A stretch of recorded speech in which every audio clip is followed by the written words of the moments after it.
అంశాలపైన తెలంగాణ సాధించుకున్నాం.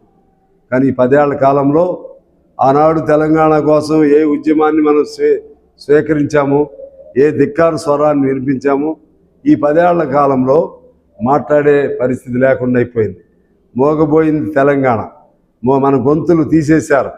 ధిక్కారం అనేది పోయి మాట్లాడలేనటువంటి పరిస్థితి వచ్చింది. అలా 10 ఏళ్ల కాలంలో మరొక ఆధునిక నిరంకుశత్వాన్ని మనం చూసాం. దానికి విముక్తి కలుగుతూ ఇటీవలే కొత్త ప్రభుత్వం ఏర్పాటైంది. ఈ ప్రభుత్వ ఆధ్వర్యంలో ఇవాళ మనం ఎల్లుండిన పెద్ద కార్యక్రమాలు జరుపుకుంటున్నాం.